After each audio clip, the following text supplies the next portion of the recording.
अस्सलाम वालेकुम, welcome to my YouTube channel. अगर आप मेरे चैनल पे नए हैं तो प्लीज़ मेरे चैनल को सब्सक्राइब लाजमी कर लीजिएगा ताकि आने वाली वीडियोस आपको वक्त पर मिलती रहें।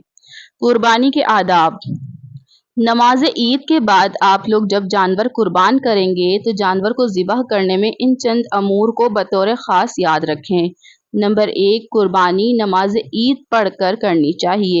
ईद से पहले की गई कुर्बानी नाकाबिल कबूल होगी, ये हदीस के अल्फाज हैं।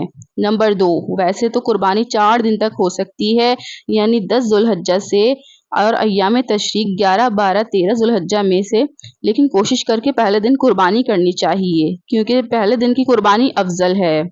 नंबर 3, कुर्बानी सिर्फ रज़ाए इलाही के हुसूल के लिए कीजिए। सूरतुल इनाम। नंबर 4, जानवर ज़िबह करने से कबल छुरी अच्छी तरह तेज करनी चाहिए। जानवर के सामने छुरी तेज नहीं करनी चाहिए, ये भी हदीस के अल्फाज हैं।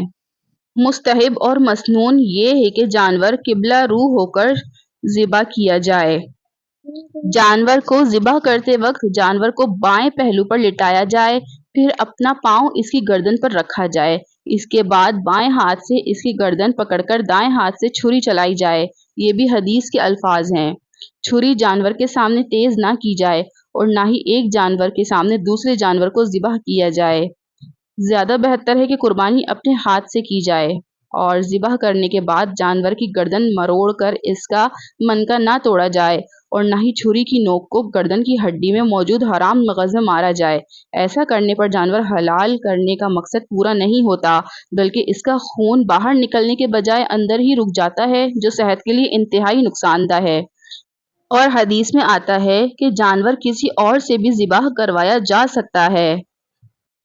ऊँट को ज़िबह करने के बजाय नहर करना चाहिए और इसका तरीका ये हो कि इसकी अगली टांगों में से बाएं घुटने को बांधकर फिर इसे नहर किया जाए, ये भी हदीस के ही अल्फाज हैं।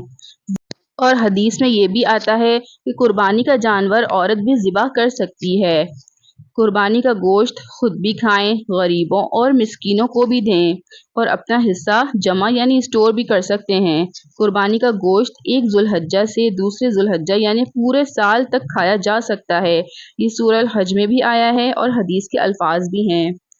और कसाब को कुर्बानी के जानवर से कोई चीज़, गोश्त और खाल वगैरह बतौर उजरत देना जायज़ नहीं है, उसे अलग से उजरत दी जाएगी। ये भी जो है हदीस के अल्फाज हैं। उम्मीद करती हूँ आज की वीडियो आपको पसंद आई होगी।